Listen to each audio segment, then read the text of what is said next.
Hi guys, welcome and welcome back to my channel. So in this video ay bibigyan ko lang po kayo ng kaunting idea kung paano nga po kumita dito sa application na ito. Ito pong video na ito ginawa ko para lamang po sa mga beginner or sa mga magsisimula pa lang at gustong malaman kung paano nga sila kikita dito sa pagla-live dito sa Popo. So disclaimer lang po na yung mga i-share ko sa inyo ay based po sa aking experience at kung ano po yung mga natututunan ko sa paggamit ko nga po ng app na ito sa araw-araw. So kung interested ka nga, especially sa mga mamis dyan, kung gusto nyo po magkaroon ng extra income ay hindi nyo naman po kailangan maglabas ng pera.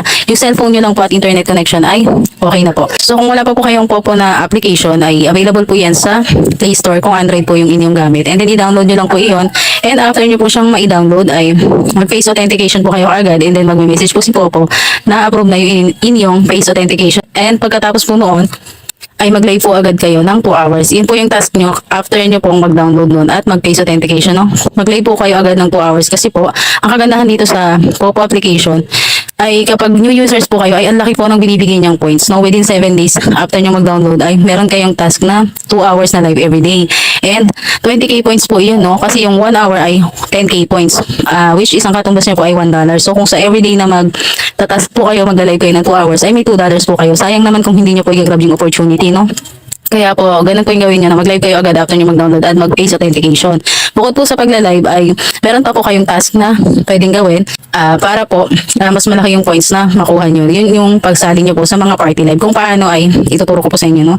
So pag open nyo po ng inyong application, may lalabas na naka-home siya. So ang pipindutin nyo po yung katabi niya. Yan po yung party. After yan, ganito po yung lalabas. So kahit alin dyan pwede nyo pindutin at sumali kayo sa party. For example, may napili na po kayo. Ganito po yung itsura niya. So saan kayo dyan uupo? Ayan po, yung tinatawag na crown seat. Yung kulay gold na yan na may corona nga po.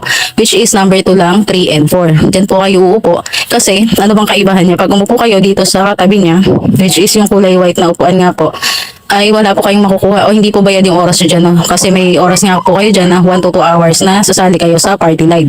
So dapat talaga dito kayo sa crown seat kasi kapag sa white po na seat kayo umupo, magkakaroon lang po kayo dyan. Kung may magbibigay ng gifts, maghahagis ng gifts, may magbabato at maaambunan po kayo, ganun lang. Pero yung oras nyo ay hindi bayad. So dapat sa crown seat po talaga kayo po. Number 1 is yung host. So dito kayo no, sa crown seat. And then, after nyan, ayan, makikita nyo yan. Magme-message po kayo dyan na respectful lang dun sa host na makiki-CS kayo. CS means crown seat or makiki-oras, magpapa-oras or magta-task. Tapos, every time po na matatapos yung inyong task, ayan, makikita nyo yan. May magna-notify si Popo sa inyo. Ayan. Ayan, pindutin nyo po yung notification na yan. Tapos, lalabas itong message na ito, earnings reminder, itap nyo lang po yan. And laging ganito yung lalabas every time na matatapos nyo po yung task. Sabi, congratulations for completing joining the party. 1 hour and or yung 2 hours nga po. Tapos, exit na kayo dyan. Punta kayo sa inyong reward. Yan, itap nyo po yung reward na yan. Tapos, ito yung pinakamahalaga po, no? Every time na matatapos nyo po yung inyong task na 1 hour or 2 hours, mapa-party live yan or yung daily live, lagi nyo pong i-receive yung inyong points. Kasi po, after 12 midnight, mawawala iyan. So, sayang po yung inyong effort kahit nag-live pa kayo, no?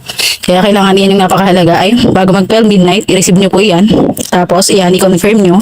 And then, ma-add na po iyan dito sa inyong points na pwedeng ma-withdraw. Ayan po. Pag nakaabot po kayo dyan ng 100k points, ay ma-withdraw nyo na po iyan. Kaya, iwasan nyo pong magkaroon ng violation kapag beginner pa lang po kayo or new users kayo kay Popo kasi pag wala po kayong violation, 5 days pa lang ay makakapag-withdraw na po kayo dito. Ayan. Hopefully, nakatulong po itong video na to at kung nagustuhan mo, please subscribe and thank you for watching!